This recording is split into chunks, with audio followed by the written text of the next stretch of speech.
Hello दोस्तों, मैं प्रियांशु।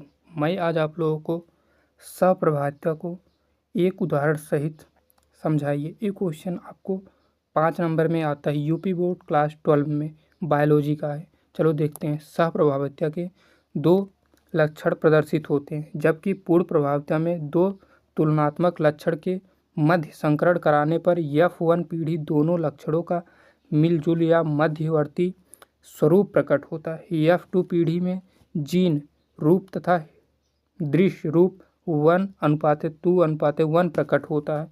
ए, B अथवा ओ रुधिर वर्गों के जीन्स सहप्रभावित होते हैं।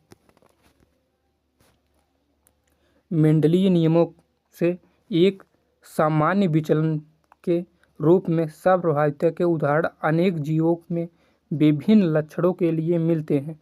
ऐसा देखा गया है कि 2 विपरीत लक्षणों वाले एक ही जाति के 2 नर व मादा प्राणियों में संकरण कराया जाता है तो उससे उत्पन्न प्रथम पीढ़ी F1 में दोनों ही लक्षण आपको प्रकट करते हैं, अर्थात उनका मिश्रण नहीं होता है। इसे सहप्रभाविता कहते हैं। ध्यान रहे, यह मध्य लक्षण नहीं होता है, जैसा कि हमने अपूर्ण प्रभाविता में देखा कि लाल सफ़ेद पुष्प का F1 रंग गुलाबी, न लाल न सफ़ेद जैसा मवेशियों में आवरण के रंग के जीन सहप्रभावित होते हैं। मनुष्यों में रुधिर वर्गों में वंशागत भी इसी प्रकार होती है। क्वेश्चन दूसरा है, देखते हैं। पादप प्रजनन कार्यक्रम में एक द्विलैंगिक पुष्प में विपुंसक की क्यों आवश्यकता होती है? उन परिस्थितियों को बताइए जब विपुंसक की आवश्यकता नहीं होती। चलो देखते हैं इसका उत्तर। स्वपरागण की संभावना को पूर्णतः रोकने के लिए विपुंसन की आवश्यकता उन पुष्पों में होती है जिसमें स्वपरागण संभव है, जैसे द्विलिंगी पुष्प जिसके परागकण तथा वर्तिकाग्र साथ साथ परिपक्व होते हैं तथा जिसमें स्वबद्धता भी नहीं पाई जाती। इसके विपरीत जिनके द्विलिंगी पुष्पों में स्वबद्धता होती है अथवा इस प्रकार की व्यवस्था होती है कि परागकण किसी भी प्रकार से वर्तिकाग्र तक पहुंच नहीं सकते, विपुंसन की आवश्यकता नहीं होती है। क्वेश्चन तीसरा है, यह क्वेश्चन बहुत ही महत्वपूर्ण है। परिवार नियोजन पर टिप्पणी लिखिए। ये 5 नंबर में 2022, 23, 24 में पूछा गया था, 25 में पूछने की संभावना भी है। चलो देखते हैं। परिवार नियोजन हेडिंग है फैमिली प्लानिंग।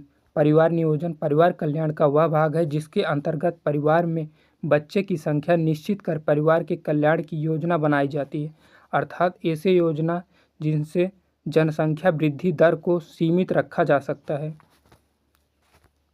परिवार नियोजन की विधियाँ। पहला है, विवाह के लिए लड़की अथवा लड़के की आयु क्रम 18 से 21 वर्ष बढ़ाकर 22 से 25 वर्ष कर देनी चाहिए। लैंगिक शिक्षा तथा विकास तथा सीमित परिवार के लाभों को प्रचार किया जाना चाहिए। तीसरा, यांत्रिक विधियों द्वारा जैसे ड्रो, चौक, पवेसी, लिप्स लूप, वाल्ट कैप आदि द्वारा। चौथा देखते हैं, रासायनिक विधियों जैसे खाने की गोलियों, मालाडी, मालायन आदि, फोम, टैबलेट्स, क्रीम्स आदि का प्रयोग करते हैं। वैधता द्वारा पुरुषों में वैक्सोक्टोमी तथा स्त्रियों में ट्यूबेक्टोमी का प्रयोग होता है। क्वेश्चन चौथा है, देखते हैं। मनुष्यों में लिंग गुणसूत्र तथा अलिंग गुणसूत्र ऑटोसोम की संख्या लिखिए।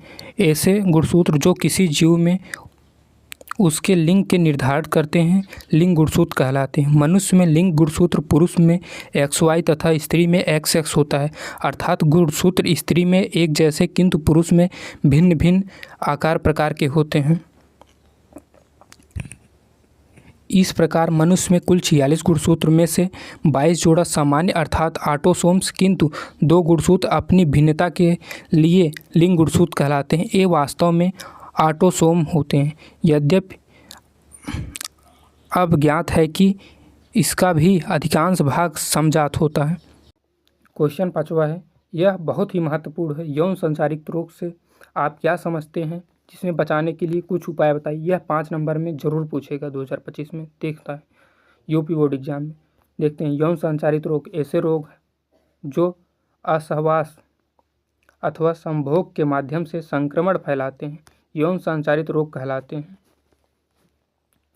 यौन संचारित रोग के बचाव, एड्स से बचाव एवं प्रमुख अथवा जन संधारण में जागरूकता उत्पन्न करना। इस संदर्भ में भारत सहित विश्व भर में 1 दिसंबर को विश्व एड्स निरोध दिवस मनाया जाता है। इस समय अभियान चलाया जाता है। एड्स जैसे भयंकर रोग से बचाव के लिए कार्यक्रम आयोजित किए जाते हैं। इन रोगों से बचाव का प्रमुख उपचार जन मन तथा समाज में जागरूकता उत्पन्न करना आवश्यक है। इसके लिए निम्नलिखित बातों पर ध्यान देना आवश्यक है। पहला, संक्रमण व्यक्तियों के साथ यौन संपर्क ना करें, सामान्यतः भी निरोध कंडोम का प्रयोग करें। दूसरा देखते हैं, दूषित इंजेक्शन की सुई का दूसरों द्वारा प्रयोग ना किया जाए। तीसरा, संक्रमण व्यक्तियों के रुधिर की अन्य व्यक्तियों के संचरित ना करें, मतलब जो संक्रमित व्यक्ति हैं एड्स से, उसका रुधिर का अन्य किसी के न चढ़ाया जाए बिना जांच के। चौथा देखते हैं, संक्रमण मां से शुष्क की रोग आता है, अतः ऐसी स्त्रियों में मां ना बनने दें। मतलब संक्रमण मां जो होती हैं उनमें जो रोग होता है वो शिशु में भी उत्पन्न हो जाता है, जैसे बेटा बेटियों को, और इस स्त्रियों को मां ना बनने दें। थैंक यू, मिलते हैं नेक्स्ट वीडियो में।